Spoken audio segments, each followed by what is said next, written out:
கவிஞர் ஆனந்த முருகன் அவர்கள் விருத்தாச்சலம் புதுக்கூரைப்பேட்டையில் இருந்து புது ஜெர்சிக்கு வந்திருக்கிறார். கவிதை எழுதுவது, பட்டிமன்றம், கவியரங்கங்களில் தொடர்ந்து பங்கு பெற்று வருபவர். எண்ணில் புத்தவை என்ற கவிதை தொகுப்பை தமிழ் தாய்க்கு வழங்கியவர். கவிதை பாடுக ஆனந்தன் அவர்களே. யாதும் ஊரே யாவரும் கேளீர் என்னும் மானுட தத்துவத்தை இம்மண்ணிற்கு தந்த அழகே என் தாயே ஆதி தமிழே, முதலில் உன்னை வணங்குகின்றேன். காதலும் தத்துவமும் உங்கள் கவிதைகளில் வாழும். இன்று எங்களின் கவிதைகளும் உங்கள் செவிகளில் சேரும். கவியரங்க நடுவர் பேராசிரியர் கவிஞர் உமாதேவி அவர்களே, உங்களை வணங்குகின்றேன். காற்றிலே கலக்கும் கவிதைகள் என்றும் கரைந்திடா வண்ணம் இதய இருக்கையில் அமர்த்திட இவ்வரங்கில் செவிக்கதவு திறந்து காத்திருக்கும் செந்தமிழ் சொந்தங்களே, என்னோடு இணைந்து கவியரங்கம் சிறப்பிக்க இங்கே எழுச்சியோடு வந்திருக்கும் கவிஞர்களே, நற்றமிழ் நண்பர்களே, உங்கள் அனைவரையும் வணங்கி கவி பாடத் தொடங்குகின்றேன்.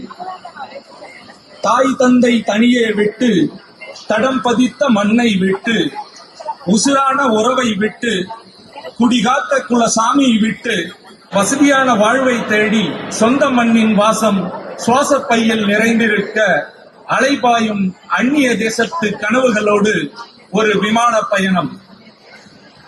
கையசைத்து கண்ணீர் சிந்த வழி அனுப்பிய உறவுகள் கண்முன்னே வந்து போக கைவிளக்கை உயர்த்தியபடி வரவேற்றால் அமெரிக்க சுதந்திர தேவி. நான் கடல் கடந்து வந்து விட்டேன், ஏனோ மனம் மட்டும் இன்னும் ஊர் எல்லையை விட்டு வரவில்லை. கடவுச்சீட்டில் அச்சிடப்பட்ட நுழைவு இசைவின் வழி தென்பட்டது புதிதாய் ஒரு வானம், புதிதாய் ஒரு வாழ்வு. அந்நிய தேசத்திலும் மனம் மாறாமல் இருந்தது பாட்டன் பாட்டி கொடுத்த முனியப்பர் விபூதியும் திண்டிவனத்தம்மன் குங்குமமும் தான். பெற்றவள் கைமணமும் அன்பூரிய பதமும் சுற்றம் சூழ்ந்த சொந்த ஊர் தெருக்களும் பனிக்கட்டி வாழ்வின் பகட்டு புன்னகையில் உள்ளச்சூட்டில் உருகும் மெழுகாய் உறைந்திருக்கின்ற நினைவுகள். சொந்தமில்லா அந்நிய தேசத்து தெருவெங்கும் மக்கள் கூட்டம் இன்பத் துன்பங்களை சொல்லி அழ இங்கு சொந்தமென்று எவரும் இல்லை. வயதான காலங்களில் அருகில் இருந்து பெற்றோரை பேணவும் வழியில்லை. நரைத்த அவர்களின் முடிகளில் என் பிரிவின் கண்ணீர் காய்ந்து கிடக்கிறது. அடுத்த கட்டம் என்னவோ என்ற பயம். நுழைவு இசைவு புதுப்பித்தல் முள்வேலியாய் என் முன்னே நிற்கிறது. பெற்றோர் தாய்நாட்டில் தாம்பலம் மாற்றிட, சொந்தங்கள் கைபேசி திரைக்கு சந்தனம் பூசிட, மணமகனும் மணமகளும் வெவ்வேறு அயல் நாடுகளில் இருந்து வலையொலியில் இணைய இதோ இன்று நிச்சயம் நடக்கிறது. மனித வாழ்வின் மகத்துவத்தை அடியோடு புரட்டி போட்டு விட்டது புலம்பெயர் வாழ்வு. உறவுகளின் திருமணமும் ஊர்கூடும் திருவிழாவும் என் கைபேசியில் காணொலி பதிவாய் உணர்வற்று உறங்கி கிடக்கின்றன. அவ்வப்போது அதை உரசி பார்க்கும் மனம் மட்டும் கரைந்து கொண்டிருக்கிறது கண்ணீர் விட்டு.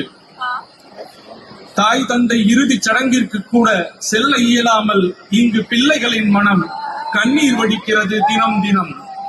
சொர்க்கத்திற்கு வழிகாட்ட நெய்ப்பந்தம் பிடிக்க வேண்டிய பேர குழந்தைகள் நெஞ்சமும் உள்ளுக்குள் உருகி கொண்டிருக்கிறது.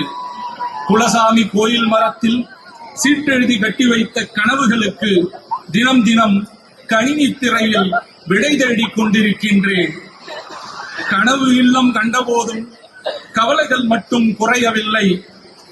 எம் பிள்ளைகளின் படிப்பு பாதிக்குமோ என்னும் பெரிய அச்சம் நெஞ்சை அடைக்கிறது. ஊர் திரும்ப 1000 ஆசைகள் இருந்தாலும் கால்கள் நகர மறுக்கின்றன. பொருளாதார சங்கிலிகளும் பிள்ளைகளின் எதிர்காலமும் எம்மை பிணைத்து கிடக்கின்றன. தொலைந்து போன தொலைதூரத்து உறவுகளை தேடி அவ்வப்போது சிறு தொலைபேசி உரையாடல்கள். வண்ணத்து பூச்சியாய் சிறகடித்த வசந்தகால நினைவுகளை ஒரு சின்னஞ்சிறு பெட்டிக்குள் பூட்டி வைத்துவிட்டு அந்நிய தேசத்து முகவரியில் அடையாளம் தேடி அலைகிறது மனம். எத்தனை கிளைகள் விரித்தாலும், எத்தனை கனிகள் பழுத்தாலும், மண்ணில் புதைந்த வேர்களை தேடி எம் மனம் மட்டும் கடல் கடந்து போய்க்கொண்டே இருக்கிறது. வாழ்க தமிழ். வாய்ப்பிற்கு நன்றி கூறி விடைபெறுகின்றேன். நன்றி கவிஞர் ஆனந்தமுருகன். மிகுந்த உருக்கத்துடனான இந்த கவிதையை தமிழுக்கு வழங்கியதற்கு நன்றி. எனக்கு இந்த கவிதையில இங்க இருக்கிற எல்லாருமே நம்மளை அதோட தொடர்பு படுத்திக்க முடியும். இப்பவும் நம்மளுடைய வீடுகள்ல நம்முடைய குலதெய்வங்களோட குங்குமமா இருக்கட்டும், விபூதியா இருக்கட்டும், நம்முடைய வீட்டுல வச்சுட்டு இருக்கோம்.